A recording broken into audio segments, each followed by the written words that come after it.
Hello, I'm Sapna Shan. I'm joined by Kathy Stahl, Managing Director at PIMCO, and John Gersma, the CEO of the Harris Poll, to discuss PIMCO's Women and Investing platform.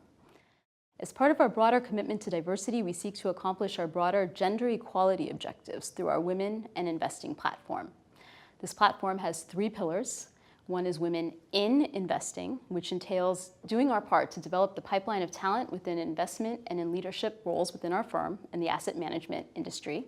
Second is Investing in Women, which involves thinking about gender equality on a global scale and matching the time, talent, and resources of PIMCO colleagues with external organizations that have mutual goals. Finally, the third pillar is Women as Investors, which acknowledges the increasing influence of women's control over the management of personal wealth and seeks to understand how we can best address their evolving needs.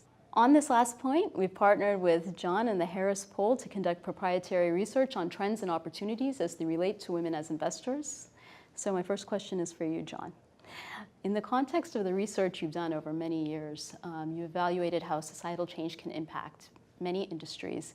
Amongst the most interesting work is related to the impact of female ascendants on innovation, leadership, and policy.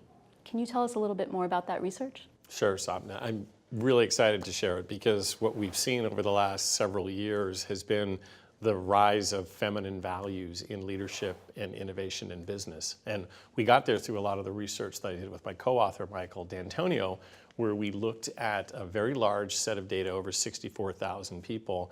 Some of the interesting highlights that came out of it included the fact that 2/3 of people around the world thought the world would be a better place if men thought more like women. And we were curious about that, so we went deeper into the research and found out through modeling the data that many of the traits that both men and women associated with belonging more to women were things like empathy, selflessness, patience, collaboration, and these were things that were really seen as not just feminine, but actually ideal catalysts for the modern economy. So Kathy, as a managing director at PIMCO, you're one of the women for whom John's research is applicable. You've been in the asset management industry for more than 2 decades. What shifts in the industry have you seen in that time? And what does that mean in terms of what our research says for the expectations that women have for investment management? Sure. I did start in the industry in the mid-90s, and I was lucky enough to start by working on a program that sought to understand women's attitudes and behaviors toward investing.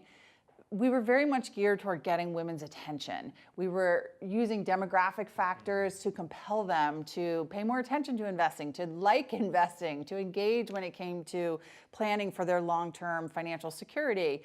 A lot of it was driven by demographic factors such as a longer lifespan than their male counterparts, being in and out of the workforce, and the impact that would have on earnings, over a lifetime. So a little bit of a fear factor was associated with it.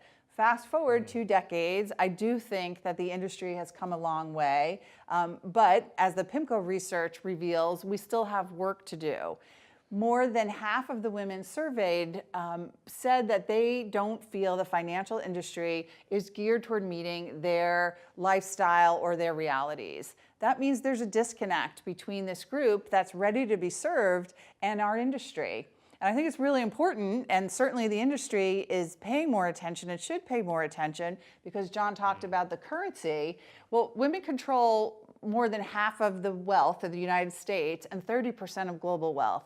So you have a really engaged, empowered cohort that has a perception of the industry that its needs are not being met. That's a great opportunity for PIMCO and other investment managers to flex, to meet women where they are, who are ready to be investors, who are investors, and who want to be more successful investors. John, maybe I can ask you to focus on what individuals can do to be agents of change in the context of meeting client needs, which are of the utmost importance to the industry. Yeah, I mean, Kathy, it was so fascinating. You were talking about getting past that fear factor, right? Because we saw in our new research the fact that women have actually moved past a lot of that. They're very aspirational. 60% of them want to be rich, and they're not apologetic about it. And that gets amplified when you look at millennial women.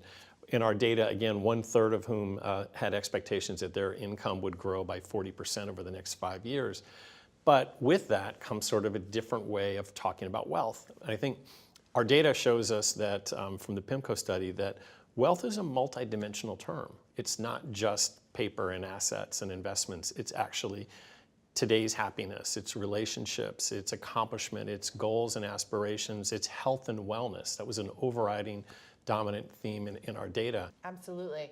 I think some of the difference is rooted in how women define performance. Things that matter to women help me generate the income that I need to live the life that I want to live. Help me have the flexibility with my money to meet both short and long-term goals. For an industry that's so focused on retirement, that's a change. Thank you. This is really great insight that can impact how we work with clients, so I appreciate your time, John. Kathy, thank you all for engaging with us as well.